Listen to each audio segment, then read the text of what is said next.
Well, we can go ahead and get started. I want to thank everybody for joining us today and thank all of our panelists for taking time out of their schedules to talk about some of their work that they are doing as it relates to opioid use disorder and the people who present with that in our local emergency departments. Really want to thank Eve, Dr. Lossman, for bringing these folks together to put together this webinar. My name is Matt Hill. I am the WHI project manager, and in that role, I facilitate this group, the Opioid Project, as well as one of our other working groups within the Washtenaw Health Initiative. Our group is made up of a number of different community stakeholders across the spectrum of substance use disorder here locally in Washtenaw County. So if you're not familiar with what we do or who we are, please reach out. I will have my contact information up at the end of the webinar for you to reach out and find out a little bit more about what we do. And so without further ado, I will give our panelists a chance to introduce themselves. So whoever would like to start, feel free.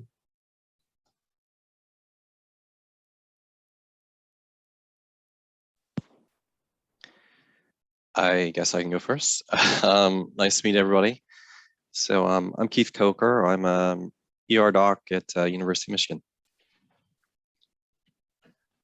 I'm Hadar Tucker. I'm an ER doc at St. Joe's in Ann Arbor. Actually, it's in Ypsilanti, but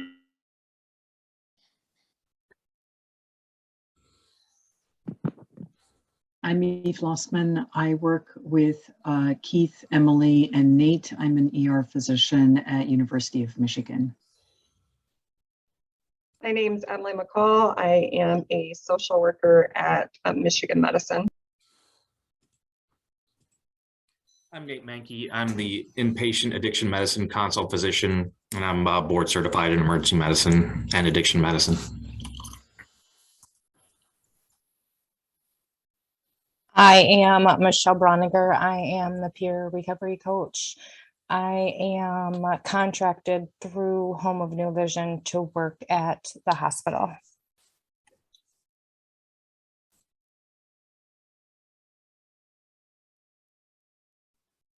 Pooja? Yeah, hi, is it my turn? Sorry, I just hopped on. Let me get my screen shared. If you don't mind just letting everybody know who you are, that would be awesome. Absolutely. So my name's Pooja Lagasetti. I am one of the general medicine faculty and also addiction medicine faculty here at the University of Michigan. I'm excited to be here today. I am pulling up my slides right now. I'm excited to be here today to get to talk to all of you about disparities in the ER with respect to medications for opioid use disorder. So let me see if I go. And just for everybody, yeah, real quick, just for everybody, I wanted to just kind of let everybody know what our agenda is going to look like today. So Dr. Lagasetti is going to take us through and kind of frame some of the disparities that we see as it relates to MOUD. And then from there, we're going to talk about some of the protocols that have been developed with Take Home Naloxone, and that's from the Michigan Emergency Department Improvement Collaborative, or MEDIC, and the Michigan Open or Michigan Opioid Prescribing Engagement Network. And then we have folks from St. Joe's and Michigan Medicine to talk about some of the on-the-ground work that we're actually doing in the emergency departments. So with that, I will turn it over to you. Great, thanks so much. Can everyone see the right screen? Perfect. All right. So the objectives today is to discuss opioid misuse and overdose rates by race, to highlight disparities in access to treatment for individuals with opioid use disorder, and to underscore why these disparities continue. So how common is opioid use and misuse? As you will see here, there are almost 50 million individuals who receive at least one opioid prescription That's 15% of the US population. 10 million individuals misuse opioids. So this is not just prescribed opioids, but also non-prescribed opioids. So that's roughly 4% of the US population. And roughly 2 million have an actual opioid use disorder. So that's less than 1% of the US population. And does misuse actually differ by race? So this is using the National Survey of Drug Use and Health. And if you actually look at whether individuals are misusing opioids across different races and ethnicities, you actually find that there's very little variation in terms of misuse by race, all roughly around 3 to 4%. However, what we are finding is that Black and Hispanic overdose rates are rising at a higher rate than those for white individuals. And this is particularly true in the last 10 to 15 years, with an almost 18-fold increase in overdoses for non-Hispanic Blacks compared to non-Hispanic whites. However, there's misperceptions on diagnosis, and these can worsen disparities in treatment. What do I mean by that? So first, just to get everyone on the same page, there's 3 medications for opioid use disorder. One is methadone, only administered at a federally regulated outpatient treatment program. It's often a public setting where patients go in and they get daily dosing. Buprenorphine, on the other hand, can be administered by a waivered physician.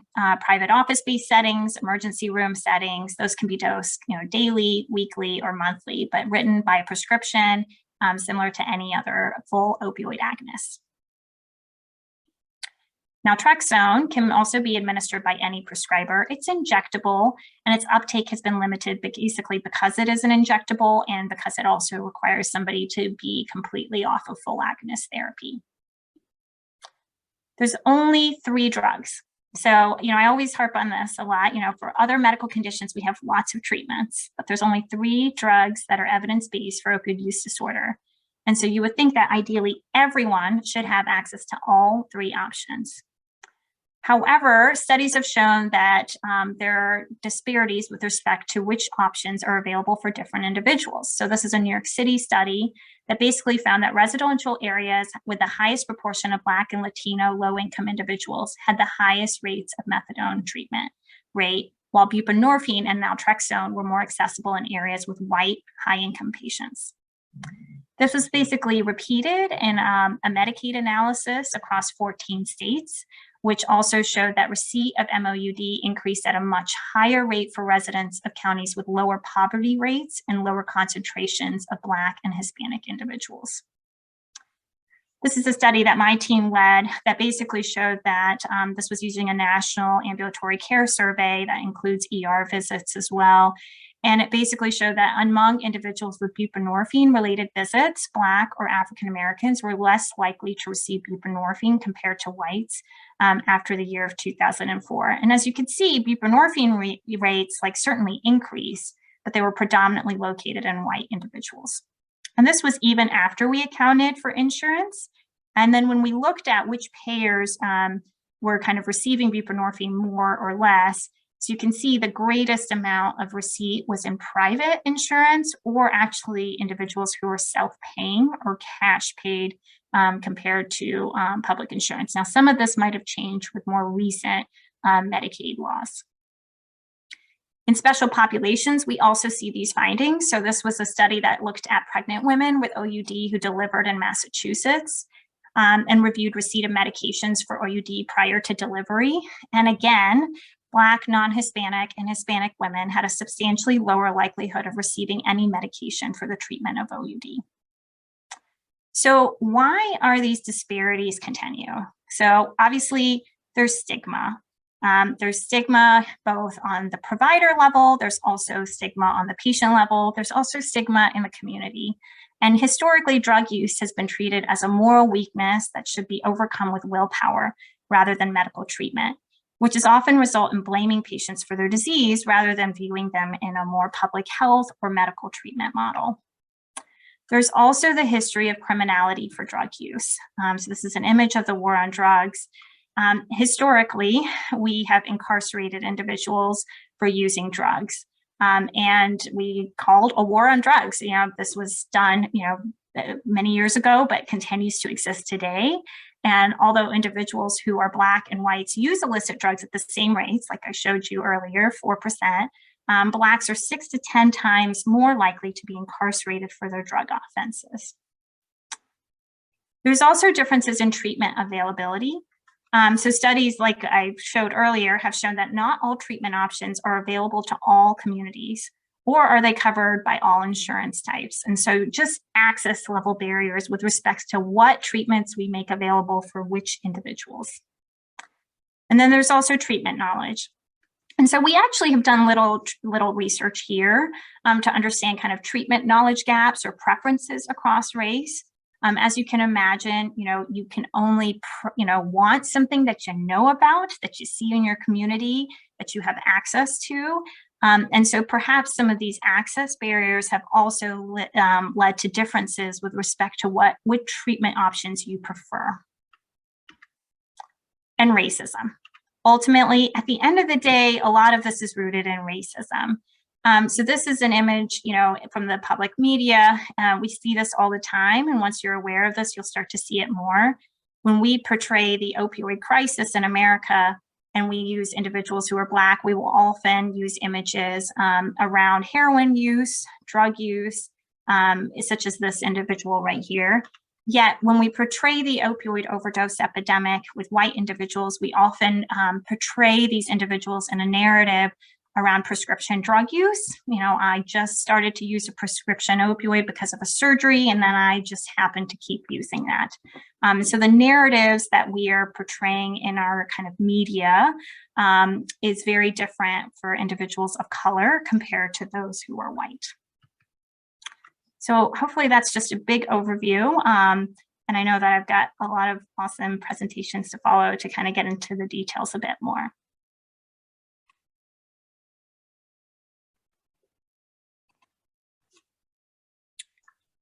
I don't know if anyone has any questions now, Matt, or if we're going to wait till the end. Or Yeah, so we actually have time for questions after each presentation. So I was wondering if there was any research or anything that has documented maybe interventions or different things looking at increasing the availability of buprenorphine in areas that don't have access to it. Yeah, that's a great question. I think, historically, especially with the kind of the funds that came out federally to improve access to medications for OUD, when they were first rolled out, it was kind of, let's just get MOUD out there. It doesn't matter where, just get it out there. But I think now we're understanding that that approach is potentially worsening disparities and getting it out there to certain communities and not to others. So there's a lot of questions now and thoughts around, should we be preferencing communities that are particularly marginalized or under-resourced, and providing more resources in those kind of counties and regions compared to other areas. And so I think hopefully we will start to be more mindful of this and when we kind of roll out interventions in general. But I think the other missing piece is that we have very little data to guide this. Like if you think about the state of Michigan, we don't always collect solid data around racial and ethnic disparities with respect to what's being offered and what is being taken up and what our communities are offering. And so I think to improve the system, we have to have a way to measure the system too. So I think both of those things go hand in hand. Thank you. Did anybody else in the audience have questions? You can either put them in the chat, raise your hand, or there should be a question and answer feature that you are able to use.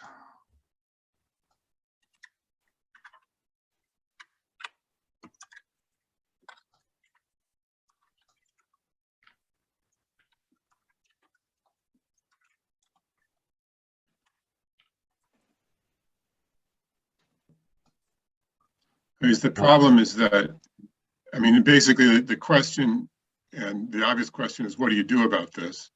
Which is essentially the question that was asked. And I also keep in mind that this is not going to survive on federal funding forever. It's got to pay for itself. So the question is really, how do you set up these systems in places with underrepresented populations in a way that it will pay for itself? I agree. I mean, I think we are seeing that, you know, I work at the University of Michigan. We're seeing that here already with respect to even, you know, the launching of our addiction consult team. We can get things off the ground with some of this funding, but we have to be sustainable with our responses and look for kind of sustainable sources for how we can continue these treatment options. But I think the key here is that giving out the money kind of equally to all individuals and hoping for that to create equal access is probably not going to work out and hasn't historically worked out. And so it probably does rely on us making a greater effort and more focused effort on marginalized populations compared to less marginalized populations.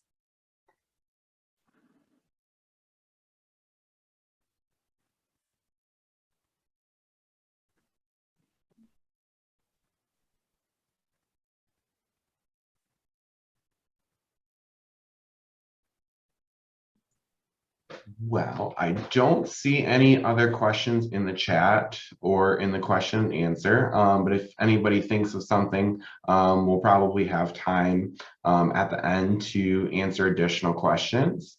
So with that, we can go ahead and move on to our next piece. Dr. Keith Kocher, are you able to share? There we go. Let me get my slides up here, hopefully.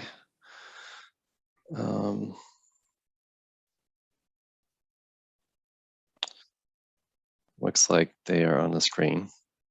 Okay, great. Well, I appreciate the invitation. Again, I'm Keith Kocher. I am an emergency physician. I'm also a health services researcher, and that means that I think about how we organize and deliver healthcare, and in particular, how we can do it better. And I think that's some of the context for how I approach this problem. And I'm going to be talking about some of the work that we've done scaling up take-home naloxone programs across the state in emergency departments. You know, this is a huge team that we've been able to partner with. You know, really, I give the credit to all these folks that are on this slide here. It includes Michigan Open, which is a sister project, 23 hospitals, and just a ton of people locally working on this together. The current program is in 23 hospital emergency departments across the state. You can see, you know, we're in a lot of geographic locations here.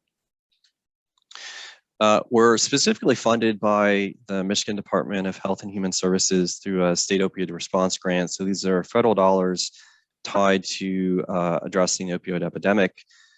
We also have some additional funds from Blue Cross Blue Shield to do some work along the side.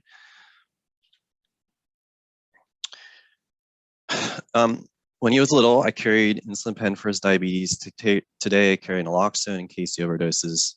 I'm not losing my brother.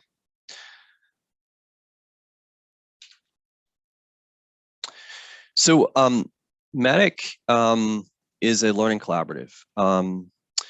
We are a quality improvement network. I've come to sort of think about our program as providing sort of the activation energy to change practice, provide the kind of nudges required to do large-scale quality improvement locally, but be able to learn from that process broadly. We are funded by Blue Cross. We fit within a set of these projects called Value Partnerships, all organized in different areas of care. Obviously, we're in the emergency department. And the broad project is now at 45 emergency departments across the state.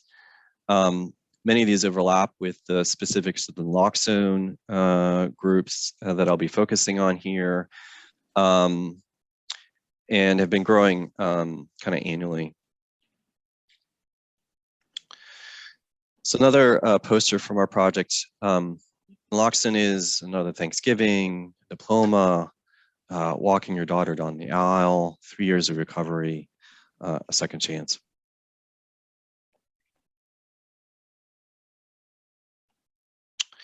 So again, I think about this problem as a quality problem. And for me, what makes for sort of the foundations for a good quality initiative is, first of all, it needs to be supported by evidence.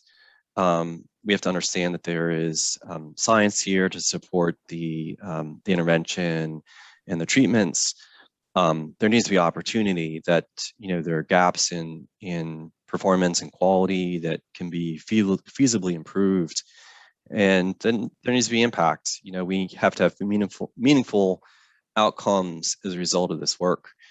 And, as I think about the opportunity for quality improvement within the emergency care of patients with substance use disorder, this particular study, I think summarizes a lot of the way I think about this. It's a pretty simple study. They just looked at the epidemiology of mortality for patients discharged from emergency departments after being treated for an opioid overdose. And it's really, I think, surprising and unsettling to learn that within 1 month, 1% of these patients are dead. And at 1 year, 5% have died. And I think this really speaks to the opportunities to support naloxone and the impact that it can provide when developing these programs.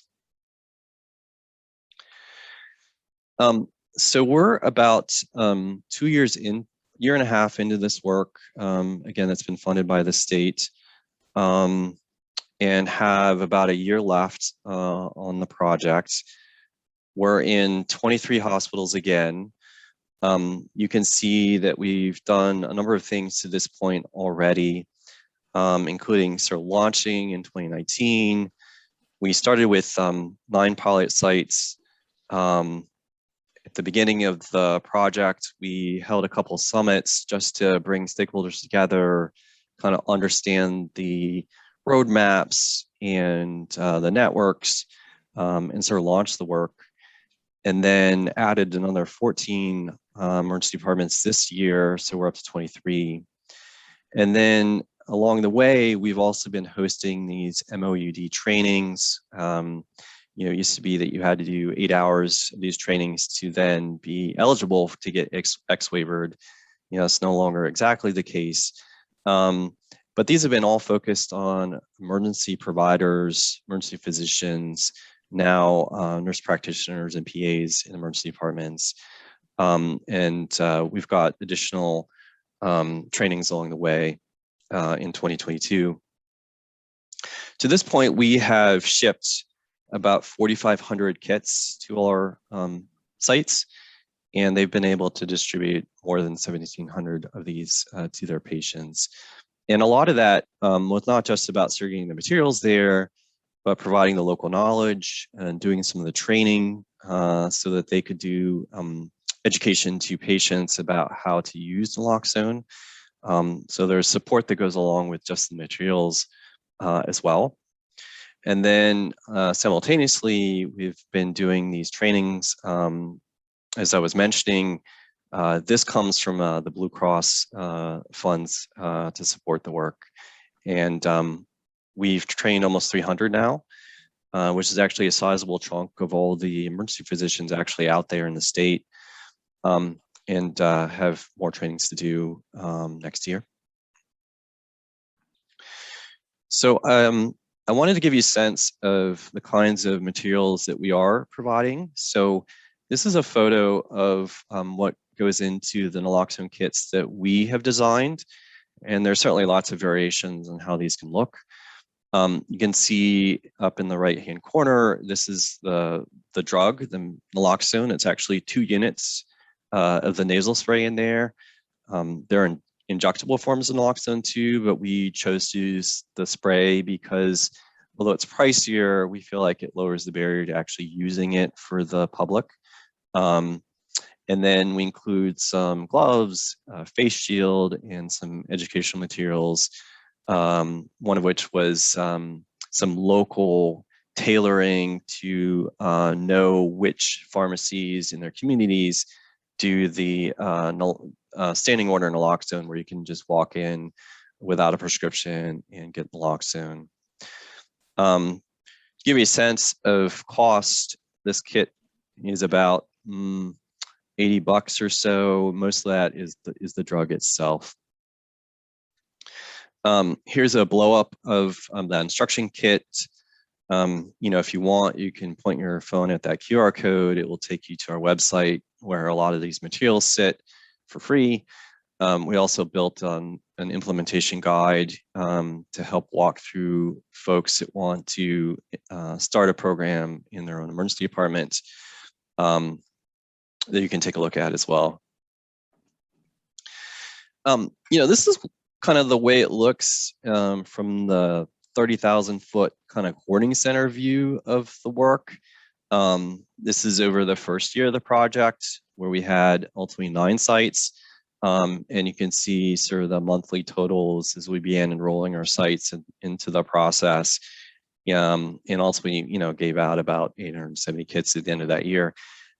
This looks like really simple and clean, but it really isn't. And here's what it looks like from the weeds. What I'm showing here is a quality improvement tool called a process map, and it basically designates roles and responsibilities of who owns what process. In this case, how to deliver or take home naloxone to a patient. In the top lane, this is the patient, so moving chronologically through an emergency department visit.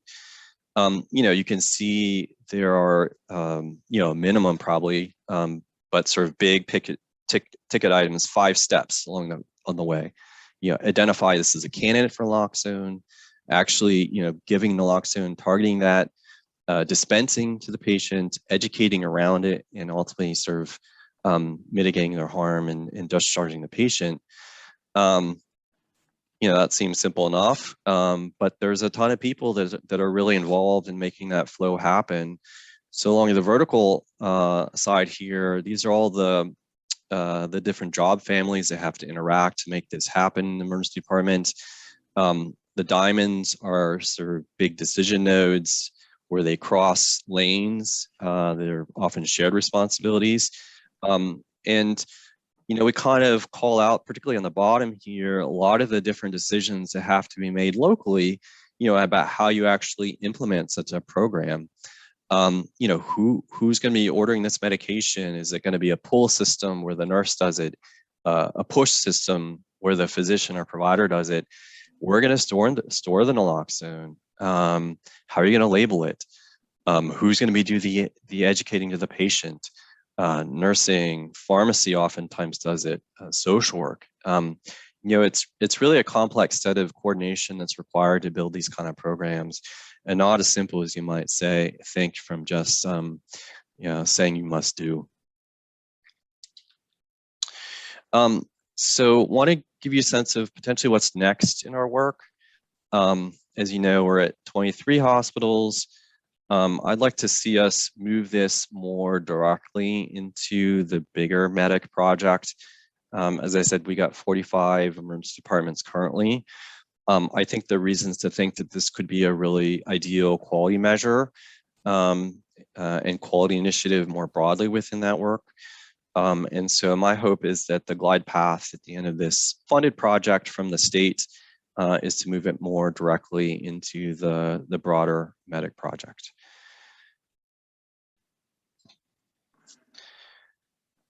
So I'll leave you with this, another one of our posters here for the one you love, naloxone. So I'll stop there. Happy to take questions or comments now, or certainly along the way in the process. Thanks.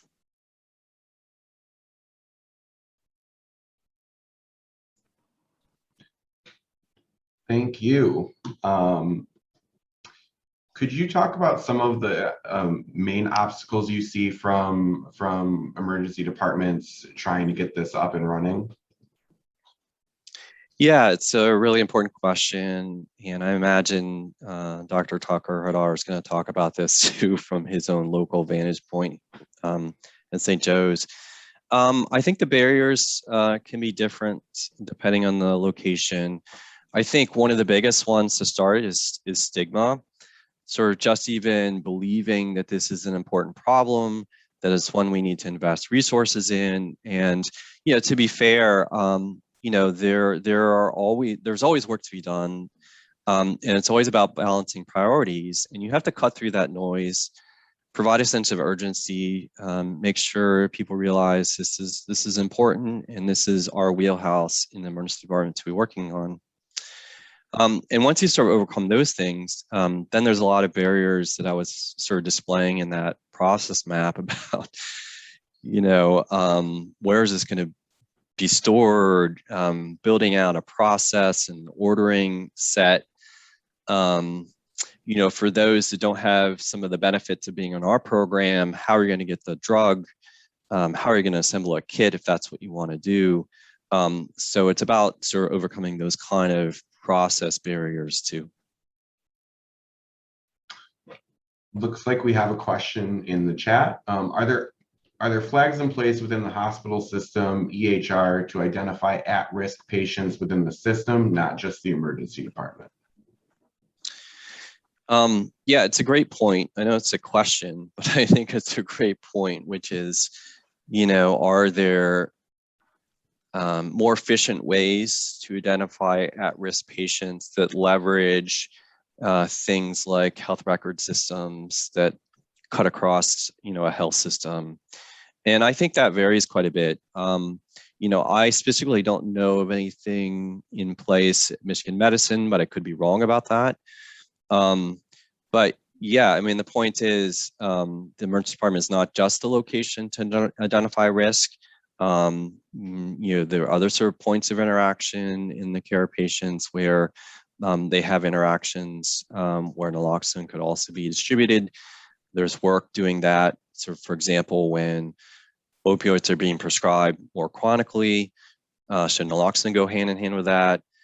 Post-procedure, post-surgeries, should naloxone be part of those discussions? So yes, I mean, the point is well taken. Yeah, I can tell you that at Michigan Medicine, we leveraged the electronic health record to help us with this. So any patient who is prescribed a slightly higher than minimal dose of opioids, there is an advisory that the physician receives. So 50 MME of morphine is the baseline that we used, which is a fairly low baseline. This is, you know, a few Norco a day, essentially. And a physician will get an invitation to prescribe naloxone to their patient. It gets turned off if the patient already has naloxone prescribed to them. But as a consequence of this, more and more patients are being prescribed naloxone. We felt that it was really important to do this, first of all, as a harm reduction effort, but it is also an anti-stigma effort. So if every patient with severe cancer pain, if every patient with a really bad back who is on opioids on a regular basis is being given naloxone, not only do we have a lot of naloxone around and that reduces harm, it also normalizes naloxone and it makes it less of a, oh, those people are using illicit drugs, they need naloxone. No, this is for everybody. It's just like an EpiPen. It's just like sugar tablets for a diabetic. It's just like an albuterol inhaler for an asthmatic. I think St. Joe's does something similar.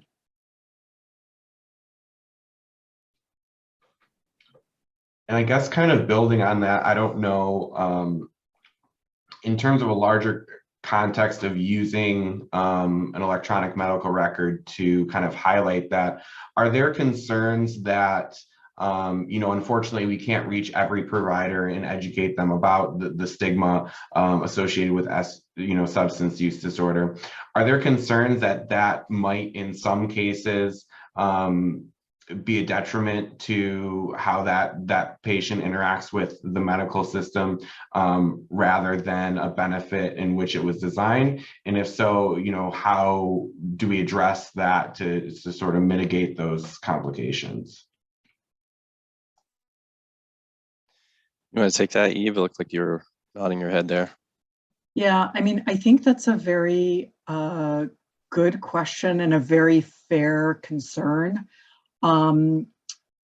At Michigan Medicine, there has been an enormous effort to educate providers about the benefits of naloxone and the importance of broad-scale harm reduction around opioids.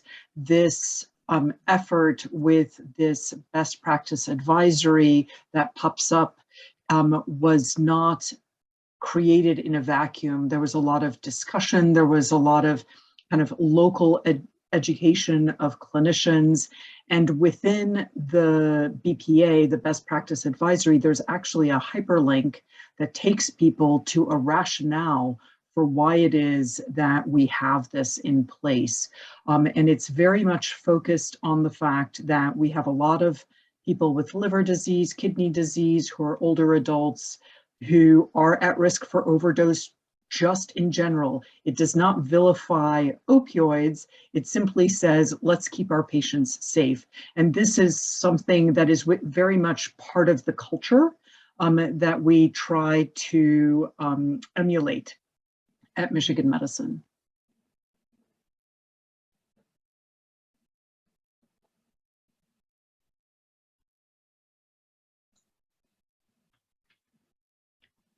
Do we have any other questions from the audience?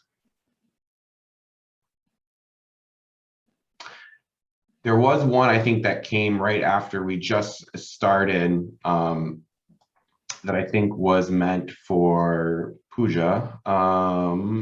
There was a question here: have regulators or quality improvement organizations like the Joint Commission or NCQA brought to bear pressure to address disparities within substance use disorder populations?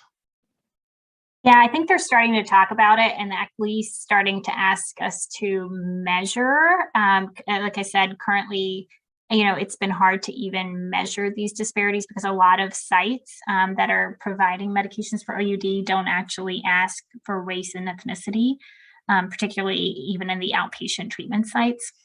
And so I think the pressure is now coming at least to document metrics of measuring it, but it doesn't seem like, I haven't seen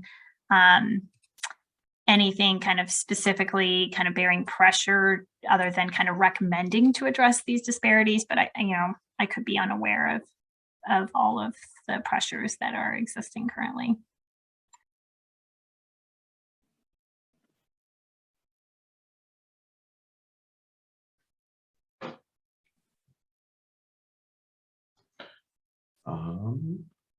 I guess one last question that I would have would be, are there any efforts kind of going on to look at how this might be partnered with legislation that's currently looking to be passed regarding protocols to have MOUD in hospitals across Michigan that see more than 50 patients a year in their emergency department?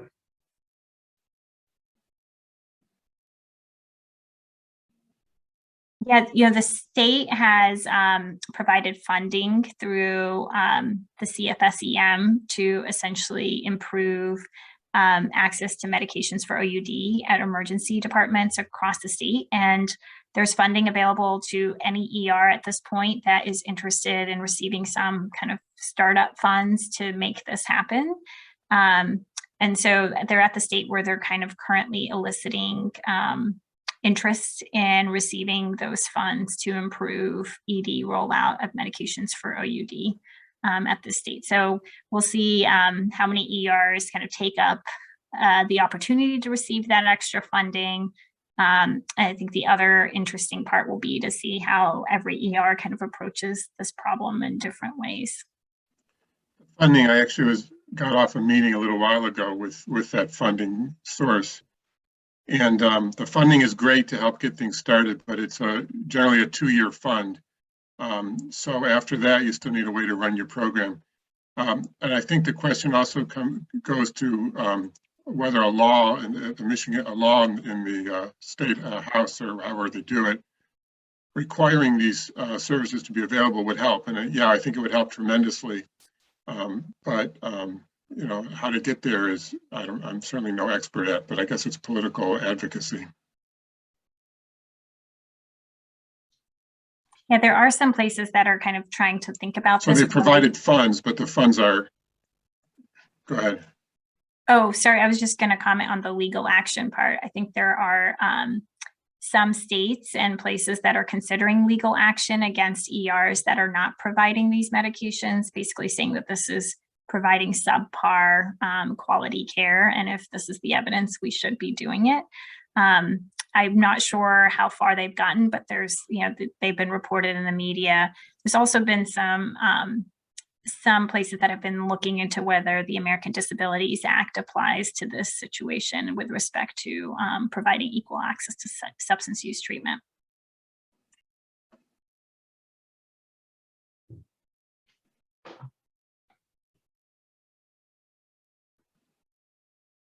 Well, this is probably a perfect opportunity to transition into what Dr. Tucker is going to talk about today with some of the lessons of implementing these protocols into St. Joe's Emergency Department. Now, how do I share my screen? Should just be able to click the share screen button down I at don't see the a share screen button. That's the problem. Let me see. Oh, wait a minute. When I go bigger, now I got it. All right. All right. You see a PowerPoint presentation there? Yep. Let me see if I can minimize this thing. Now I've got my own face in front of me here, blocking me. So I was asked to give a talk on lessons learned, or, you know, I guess successes and challenges, or you could call challenges failures, depending what they were. And so I hadn't really thought about this in this sense. So I just sort of ran through and wrote up what I did a little bit. And then I can comment on the slides, things that worked out well and things that haven't worked out. I initially tried to start this. Well, initially I just started treating patients with Suboxone in the ED in sort of summer of 2019 because it sounded like a good thing to do. And then I got Community Foundation grant, and we were approved in November of 2019. The initial funding was delayed because there was no financial mechanism in order to disperse the funds, which is one lesson. You need to get the finances in order first if you're going to try to set up a system. And then once we were all set to go around January, and then COVID hit. So when we started up in, I guess, 3/8/2020. So one success was just setting up the system. And that involved getting the providers, mostly the physicians. You need a scheduler, someone to actually get the patients, arrange for them to get to clinic. You need a financial manager to make sure that people are getting paid for the work they're doing. And then a key aspect of this whole thing is outpatient clinics to refer people to. And I guess if I'm looking at this slide, one off of the thing is always keep trying to get more outpatient clinics, because the clinics will run into trouble, they'll run out of providers. They won't be able to take more patients, and so you need other places to send people. And that would be a tremendous challenge, a bigger challenge in places that don't have clinics. However, there are online, there's a couple at least online clinics or resources that will provide MOUD for patients online. So in order to set things up, the first thing I did was I went to the corporate suite to talk to the main people that run the hospital, and I got them on board. And that basically made everything else easy, because then instead of me approaching pharmacy or the OB service or the addiction medicine service, it was the hospital's chief medical officer or CEO calling their friend and say, hey, we need to set this up, or why don't you put so-and-so in charge of doing this with Dr. Tucker? And that made things much easier than as if I was trying to push people on my own. And we set up, you need pharmacy. We needed OB at our hospital because our OB service prefers to admit pregnant patients who are interested in MOUD rather than doing outpatient. That's a sort of, most places they're done outpatient. And then addiction medicine had to be in on this a little bit at least, because they're the ones that are seeing a lot of the patients afterwards. So what do we do? I mean, I could call this a success or a failure, depending on how you look at it. In that, whatever, it's been since, let's see, 9, so about 20 months. We've had 80 patients so far referred, it might be 82, treated and referred for MOUD out of the emergency department. And back when I could keep statistics on these, which is one of the challenges in this system is keeping statistics, but back when I could keep statistics, about half of them would get to clinic, so that'd be about 40. And then about half of the patients who got to clinic would actually had been following up for 3 or 6 months. Let me see if I can get, I don't have my own face on the screen and I can't, it's a little disconcerting. So when I work out what it costs for the grant, it was about $30,000 in grant money. The grant was for considerably more than that, but we ended up not using a lot of it. It was about $30,000 in grant money used for these 80 patients, which ends up to be about $1,500 per patient following up, which is a pretty good deal in terms of the federal, the state's money. Actually, a lot of this was Blue Cross Blue Shield money. That's not including, though, that the system we set up, if they had insurance, we tapped the insurance first. So I'm sure it cost far more than $1,500 per patient following up because many of the costs were defrayed by insurance. And then we've had about 150 patients given Suboxone prescriptions. So some of these, the reason the 150 is different than the 80 is because we get at least 2 or 3 patients that just need a refill on their Suboxone, and they're already in an MOUD program somewhere. And I didn't count those in the ones referred for MOUD. And I quit tracking those early on because it's a lot of work, and someone has to do the work on all these things. You sort of have to make decisions on what to do. Probably maybe the biggest success was just the culture change, getting people to realize that this is the best, easiest way to do this. So to get an emergency physician, we have patients literally dying and taking care of the patients and their families. And to get an emergency physician to do this, you've got to show them that it makes their life easier, basically.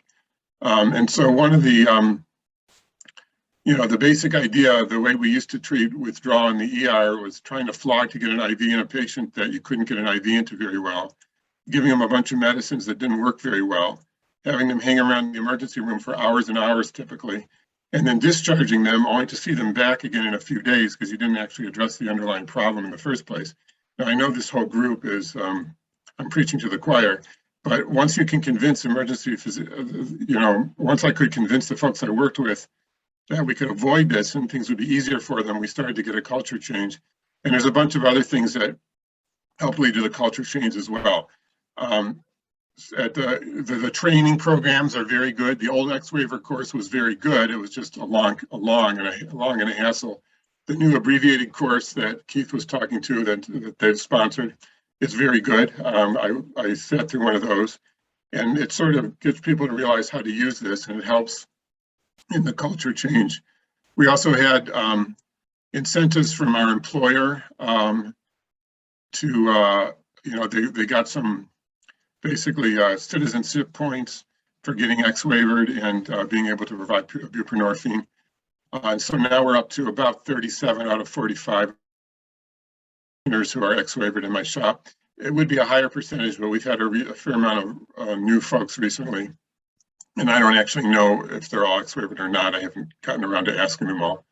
But that's a pretty good percentage. And then there's also incentives for physicians to take the course. There is either the X-waiver course or the mini course that's now offered. All of those things help with communication. The nurses had nursing huddles and nursing education early on.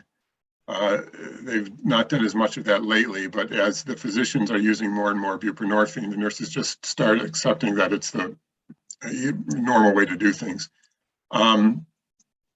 One of my main vehicles for culture change is also once a week I do an MAT blog. So one piece of advice in terms of places that are setting up programs is just like in any other thing, you need a physician or a clinician champion to keep working on this, just like we have champions for stroke and for cardiac and for other things that interact with patients in hospital departments.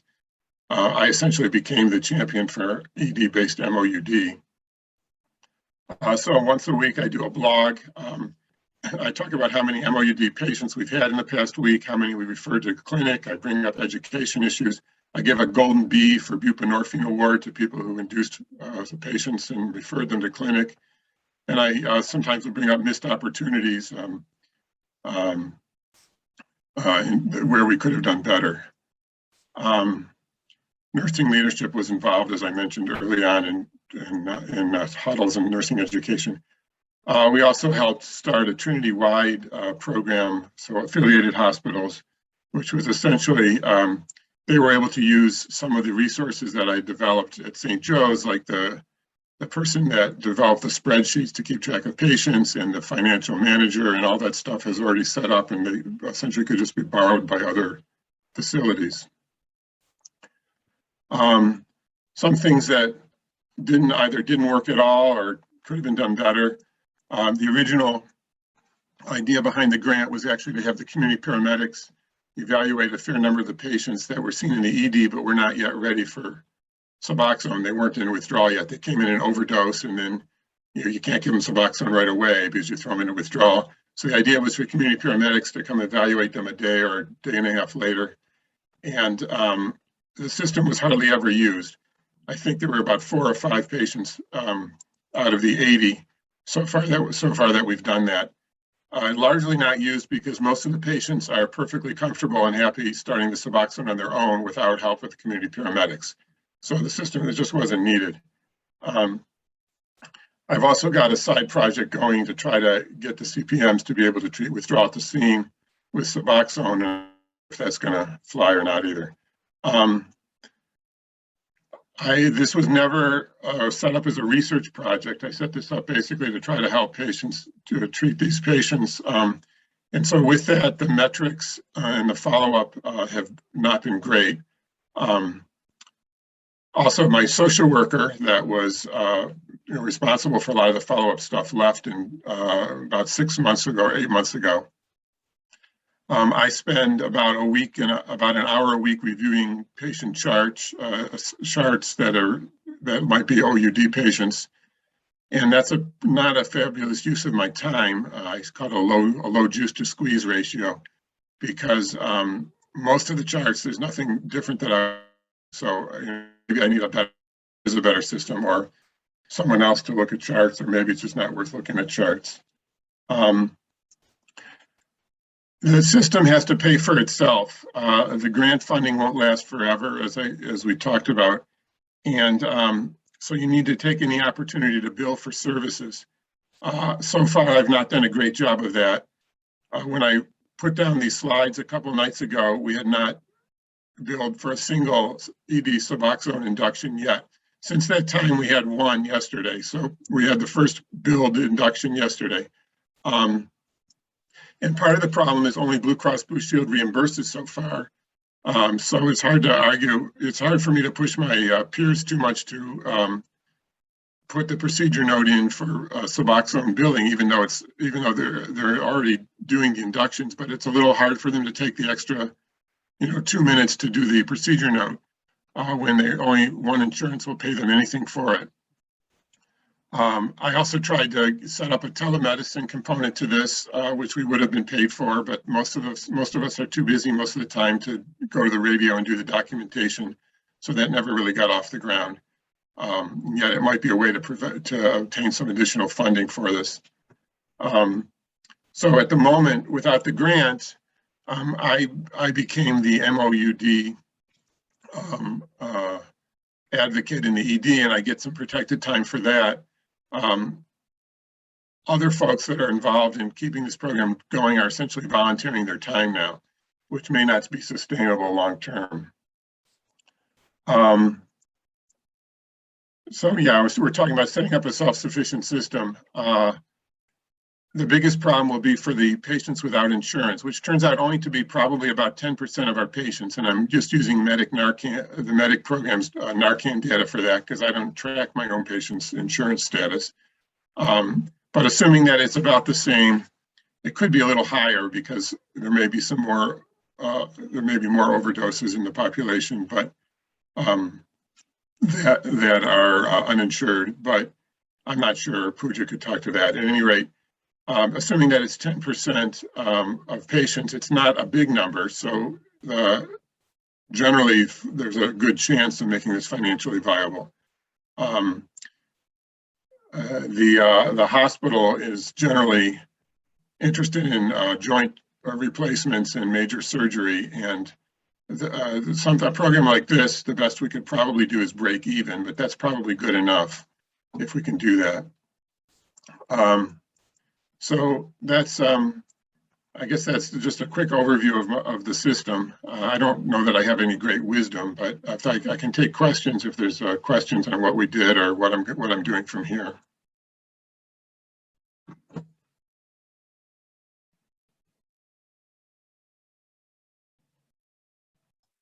So there was one question that came in that you spent some time talking about during the presentation, but that was, can you comment on how ER departments are developing / tracking continuity of care for follow-up treatment with MOUD providers and treatment providers? I guess what would that look like in an ideal system that is self-sufficient and funded? Well, I mean, someone would have to pay for someone to do the work to keep track of these patients and follow them. And I'm not sure what the mechanism would. I guess insurers would basically have to pony up some money. They would have to be convinced that by doing this, they're helping their population and overall reducing costs associated with opiate use disorder. The grant systems all have some tracking involved because the grantors want the money. But I mean, you can imagine, what's our system for tracking patients who come in with chest pain and following them up and seeing how they do? We don't have one.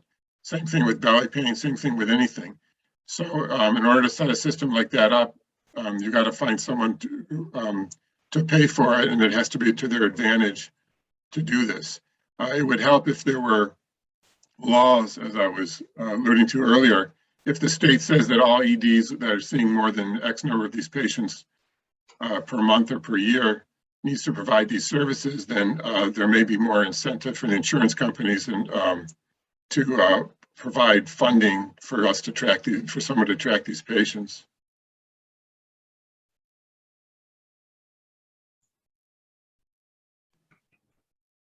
Did anybody else in the audience have any questions or comments?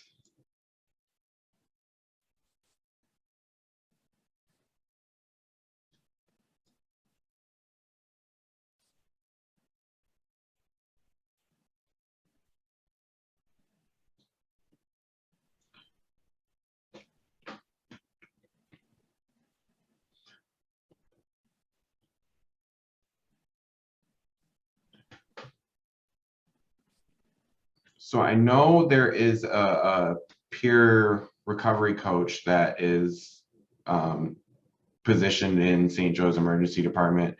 Have they been involved in helping any of these inductions or aware of that process? They're not always in our emergency department. Mm-hmm. We typically ask the patients if they are interested in having a peer recovery coach talk to them or contact them. And those that say yes, we usually contact the peer recovery coach. We don't have them sitting in the ED 24/7 to talk to every patient that would be eligible for this. We do have a clinical social worker case manager who are actually nurses working as case managers who talk to every one of these patients and help arrange follow-up, see what else we can do to help them, and see what else we can do to help them, including offer them peer recovery services.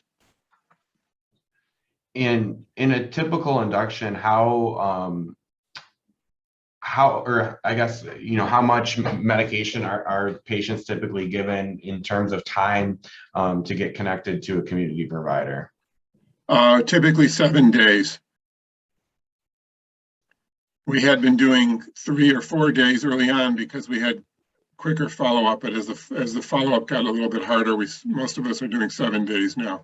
It's a little bit case specific because a lot of times the case manager can tell us that they have an appointment, next Wednesday with so-and-so. And so we'll give them enough medicine to get through to next Wednesday.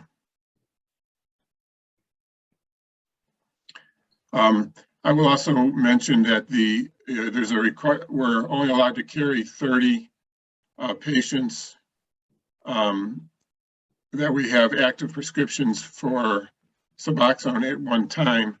In the emergency department, that's usually interpreted as I don't have more than 30 prescriptions out in patients, which won't be an issue for anyone except if you start having to supervise mid-level providers. They're apparently on that 30.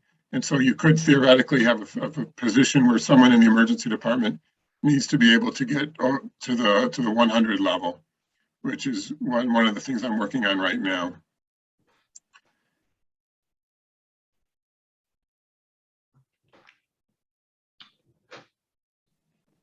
Well, I don't see any other questions. So I think with that, we will have the folks from Michigan Medicine's addiction consult team talk about some of their work that they have recently launched.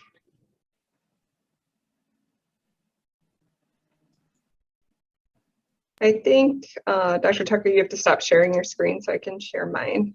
Okay, I'll just figure that out. Hold on.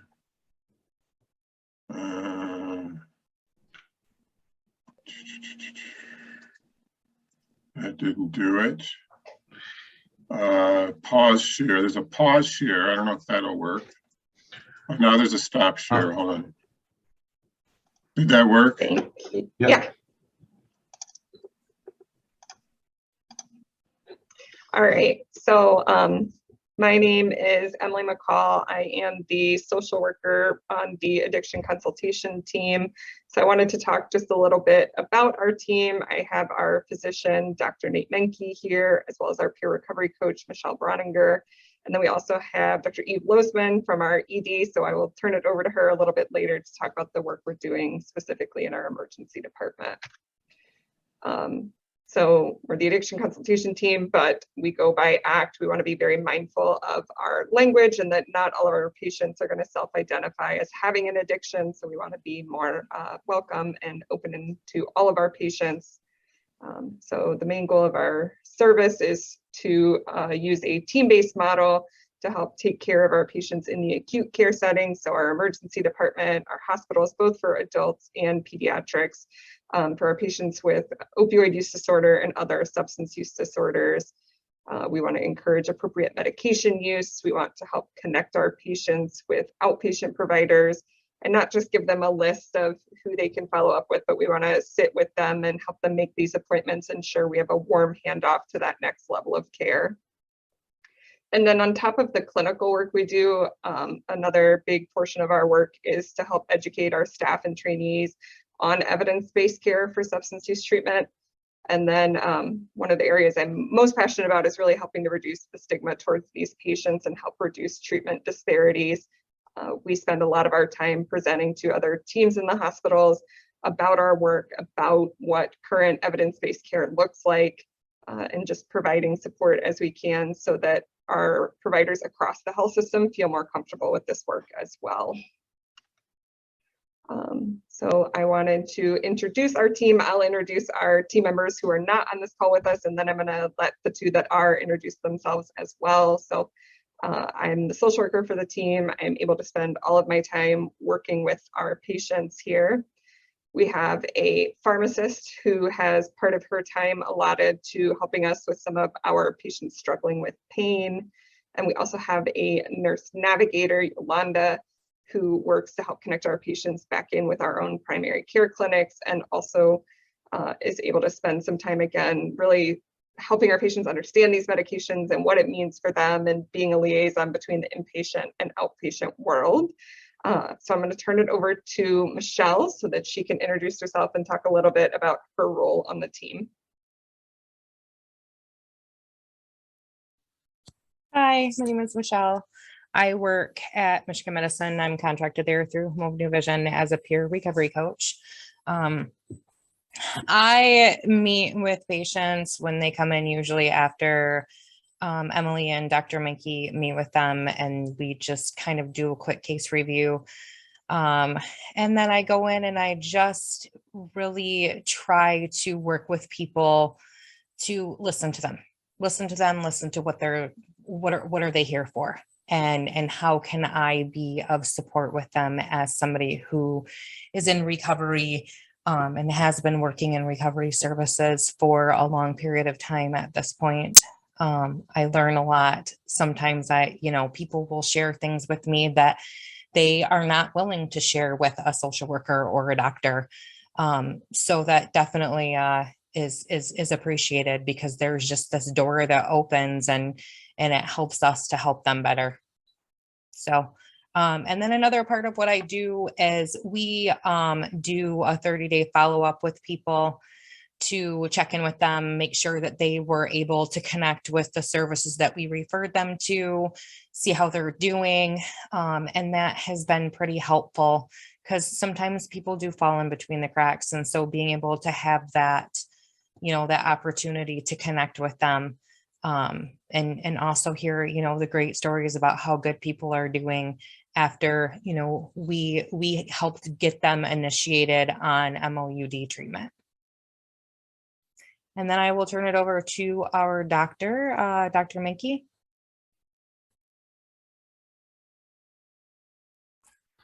So one of the best parts of our team is that it's a team, and I'm just one member of the team. So, Emily and Michelle and Yolanda all provide great resources to these patients.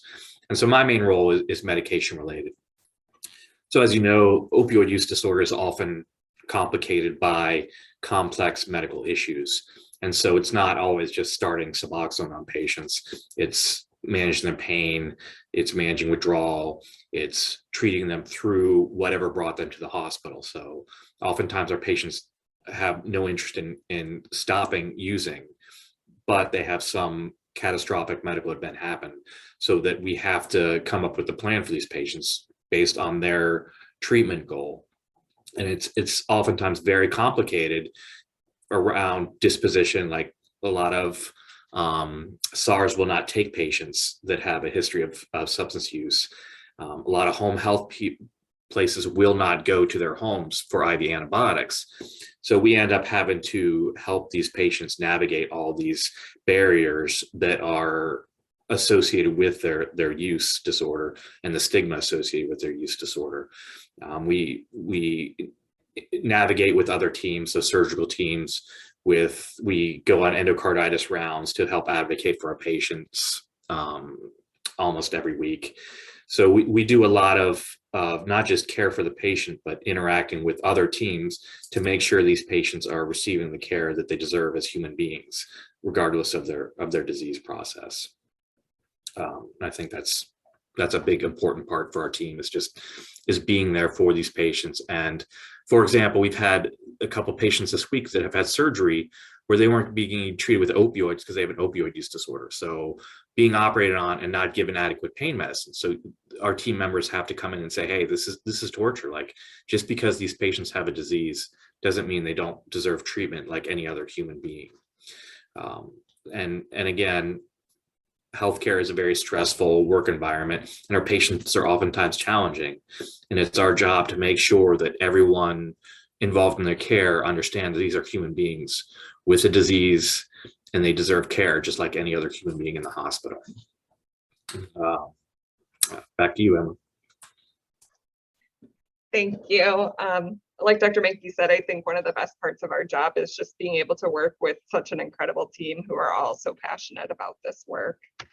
So I wanted to share just some of the successes we've had. I think it's important to recognize that despite some of the challenges we face in our system, that we've had some great success as well. So our team has been, all of us, up and running since June. And so these are some of the numbers that reflect our first 120 days. So from June 1st to September 30th, we had a total of 182 consultations, usually multiple within a day. And of that, it's 144 unique patients. And there's a decent breakdown of where these patients are at in the hospital. They're in the emergency department, they're on the medical floors, they're on surgery teams. We're also getting patients in our women's hospital, in our children's emergency department, as well as our children's floors. And then, like Michelle mentioned, we do 30-day follow-up calls. Michelle is a rock star with those and reconnecting with our patients. So we've had at least 56 initiations of medications for opioid use disorder. We've helped expedite discharges. We've helped prevent against medical advice discharges. And through our follow-up calls, we've confirmed that at least 40 of our patients are still engaged in care at 30 days.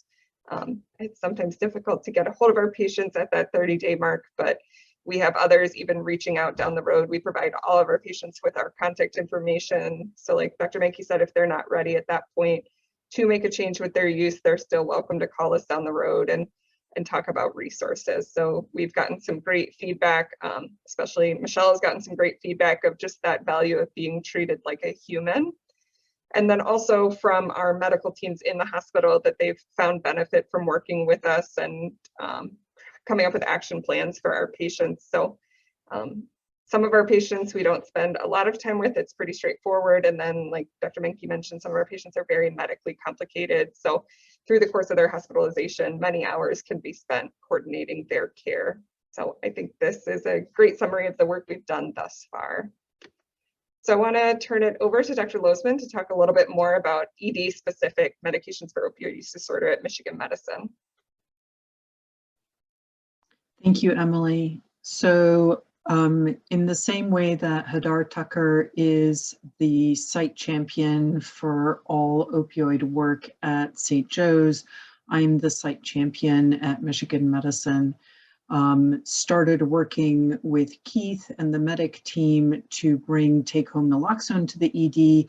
And in the past year, I've been working with Pooja and Nate and Emily and many, many others to bring MOUD to our emergency department. So this is a graphic representation of a lot of the resources that we consulted as we considered what we would want to put in our protocol. If you are not familiar with the CA Bridge website, I highly recommend it. It has a lot of excellent information, a lot of very easy to follow flow diagrams, and then education related to specific job families. So there's a lot of education for nurses, for example, social workers, peer navigators, as well as physicians. Next slide. This is a graphic representation of MOUD from the emergency department. I'm not going to go into the nitty-gritty, and I know you guys are all fairly expert in this, but essentially it is screening the patient for opiate use disorder, confirming that they are in active withdrawal, prescribing the medication, making sure that we have a team-based approach with social work. If it's during the day, the ACT team will come to the ED and meet with the patient. If the patient is post-overdose, we consult the root team and they come and see the patient. And then once the patient's symptoms are under control, their withdrawal is under control because we've achieved an appropriate dose of buprenorphine in the ED, we then discharge them with, depending on the day of the week and what their circumstances are, 3 to 7 days of buprenorphine. Like Emily mentioned, the ACT team will follow up on all of our patients. So even if it's after hours, we consult the ACT team and they call our patients the following day to make sure that nothing has gone wrong, that the plan that we made in the middle of the night is actually working for them. They're also offered the opportunity to have a conversation with Michelle and start that peer recovery coach relationship, which is so important to many people's recovery. Next slide. So again, this is the flow chart, and this is from the California Bridges website. Next slide. We feel that the prescription for buprenorphine is just the first step. The ACT service, the ED social workers, the root team are absolutely critical to the care of our patients and a holistic approach to their care. We have a very team-based approach as well. Like Emily said, education is a big part of what we do. I have a nurse champion who works with me, Becky Jarvie, and she did a lot of education based on materials created by Yolanda Preston, who's part of the ACT team, directed specifically at ED nurses. We have an active anti-stigma campaign. So for example, the posters created by Medic are posted in our ED. We include Words Matter materials on our bulletin boards. We talk about Words Matter in our kind of whole ED town halls. And we talk a lot about how stigma negatively impacts our patients at the bedside. Our ED pharmacists are also actively involved in all of this work. So they help us with just making sure we're getting the buprenorphine to the bedside, as well as give us advice as needed. They also do all of the education for naloxone. So every patient who we initiate on buprenorphine is also given a naloxone kit, just to be 100% sure that we're keeping them as safe as possible and using all our harm reduction levers to the best extent that we can. Next slide. So in summary, we recognize between the ACT team, the hospital in general, and the ED, that OUD is a treatable chronic disease. Long-term medication for opiate use disorder is the gold standard treatment. Just like a diabetic will need insulin for the rest of their lives, it is possible that a patient with OUD will need medication for buprenorphine, like buprenorphine or methadone or naltrexone for the rest of their lives. Each person is individual, and we take each person kind of the way they present, have a conversation with them about what they're looking for, how we can help them, and we try to meet them where they're at. There is a significant need to continue to improve access to MOUD nationally as well as in our state. And the efforts around MOUD in the emergency department, in the inpatient tower, and in our outpatient clinics are part of that work to improve access, improve equity with regards to the care for this illness. I feel like I'm forgetting something, but hopefully somebody will ask a question and will remind me, or Emily. No, we appreciate that. We appreciate you being the champion in the emergency department. It takes a village to make this happen, and we're grateful for all the partners we have across our health system. I just remembered what I was about to say. So we have a order set in our electronic health record that prompts physicians to do all the things that they need to do to safely initiate buprenorphine in our emergency department. That was a multidisciplinary effort. It has been in place for about a month in our ED. We have initiated one person de novo on buprenorphine, and like Hadar, we've had multiple patients present who had been on buprenorphine in the past, had a relapse, had a situation, moved out of state, came back, and came in asking for buprenorphine. We were able to work with them and prescribe it for them. We have also initiated 2 young adults, ages, I think, 18 and 19 in CES. Emily was involved with that as well. We are rolling out this order set to CES in the next month, as well as, so CES, I'm sorry, for those who don't know, is Children's Emergency Services. And we're also talking to the psychiatric emergency department about rolling out this order set to them. The idea being that this is not something that you're going to do every single day. There are many components to doing it well. There are many people who need to be brought to the bedside to do it well. And by having an order set, we make it easier to do the right thing.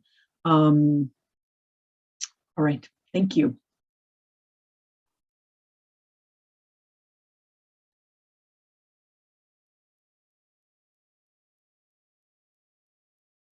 We got one question in here. Are you able to share your Epic order set with this audience since you're sharing it with CES and Psych? I will need to double check with the powers that be, but I don't see why not. We shared the screenshots of our order set with the medic team. And so, yes, I will tell you, whoever asked that question, that CA Bridge has an Epic order set as part of their website, and it's all there. It's more than simply just like putting in a few orders. In our situation, we had Jillian, who is our pain pharmacist, do a ton of work on the back end. We had to look at our formulary, make sure that we were picking the right doses, making sure that we were in compliance with JCO about range orders. There were a lot of kind of behind the scenes things that needed to happen to make the order set work correctly. But yes, I will double check with the powers that be and then share it with Matt as soon as I get permission.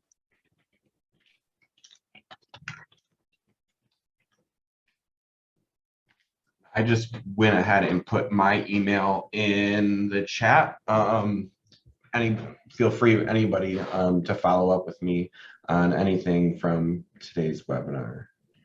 You guys had an impressive number of inductions, and especially with the follow-up, it was like 40 or something patients, or 45 out of 55 were there in a month, which is, am I understanding most of those are on the floor, or are those mostly in the ED? So it's a good mix. We're tracking all of our patients for 30-day outcomes, regardless of where they came from, and those initiation numbers count both ones we've initiated in the emergency department as well as on the floors in women and children's, everywhere. I do think, to your point, Dr. Tucker, a large amount of them are on the floor as well. Yeah, I think you have a bigger village than I have to get those kind of follow-ups, but that's great. Can you guys speak to the sustainability of, the program and how we're envisioning that going forward from like a funding aspect? Sure, I'm happy to take that one. We've been fortunate that the administration has started to kind of pick up funding or provide funding for all of our clinical leads in this program. So our physician, our social worker, our peer. which are kind of the key players. And so we are now using grant funding predominantly to assist with kind of implementation, data collection, and follow-up. So all of those things that can be so challenging without the extra funds. And also thinking about how we can scale up our capacity on our outpatient sides. So I think that we will hopefully be sustainable. I think the key here is that the hospital administration needs to see the worth of a program such as this. We do see a ton of consults, so we probably are financially going to, I would say, probably break even with respect to whether we're kind of bringing in revenue versus losing revenue. But there are a lot of consult services in our hospital that don't exactly bring in a ton of revenue, but are thought to be very critical. And so we hope to be in that same bucket.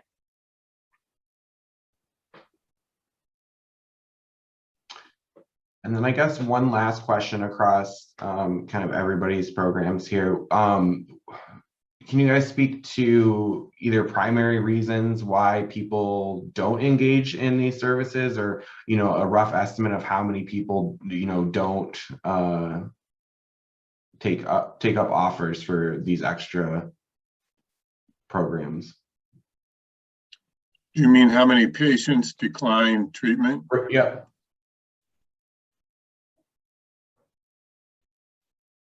In my case, it's the majority, but I'm not keeping numbers on it. Most 3 out of 4 patients are not interested in treatment at the time we talk to them. One thing we're doing, we're starting to treat all withdrawal with Suboxone. And so the patients that aren't interested in going home on Suboxone at least get a taste of, you know, being free of withdrawal for a day or two until the stuff they were given in the ER wears off. But the answer to your question is probably, in my case, 75% of patients are not interested in treatment at the time we talk to them. So I think for us, it's honestly even a little different. Most of the patients are willing to engage with us, even if they are not interested in medications for opioid use disorder. And that's where we're coming in with a harm reduction approach of how can we keep you safe and how can we keep you comfortable while you're in the hospital? And we've found it to be really beneficial just to, again, meet them where they're at. Like, you're obviously very uncomfortable. Let's talk about your pain. We don't need to talk about your substance use. You have a lot going on. How do we make you more comfortable? And so being able to come at it from that approach, or having Michelle able to come in and, again, talk from that peer perspective. We don't get many patients who don't want to talk to us at all, even if they're not ready for medications or to make a change in their use. Yes. Yeah, in our ED, what I've emphasized with our staff is just raise the possibility. Tell patients that we're here for them, that if this is something that they're interested in learning more about and considering for themselves, that we are here and we are able to provide this service. My experience personally is that not everybody is interested in engaging in recovery the moment that I'm talking to them. But if I come to them in a non-judgmental manner, maybe the next time they come in, they will consider it. Maybe when the pharmacist comes with the naloxone, they're going to be more willing to engage with the pharmacist. This is a challenging disease, and it's not kind of one size fits all, and the approach is not one size fits all. And what I really appreciate about Emily and Michelle and Nate is that they too are able to have multiple touch points with patients. So I can talk to them. My social worker who's working with me in the moment in the ED can talk to them. And then this team can reach out as well. And so with those multiple touch points, at the very least, a patient knows that there are some resources available. There are people who are in their corner. And then when they're ready to engage in recovery, maybe they come back to us and, we help them. I also want to jump in and another thing we found beneficial, not necessarily for our ER patients, but for some of our floor patients, is to offer methadone as well, not just Suboxone. So being able to meet our patients where they're at with whatever avenue of recovery they feel would be beneficial is really helpful. Obviously in the ED, it would be great to have that, but logistically to get them plugged into the methadone clinic, not as feasible. But for some of our patients that are in the hospital for a while, it's a more doable option. So really respecting that there are multiple pathways to recovery, or again, harm reduction, wherever we can meet you, that's totally fine. And our patients are really receptive to that.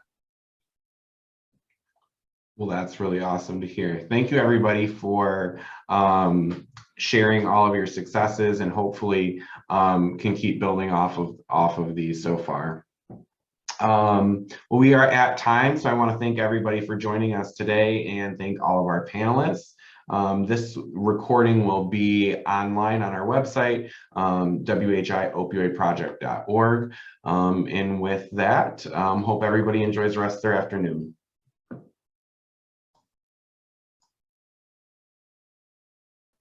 Thank you so much, Matt, for inviting all of us. Take care. Thank you for organizing this.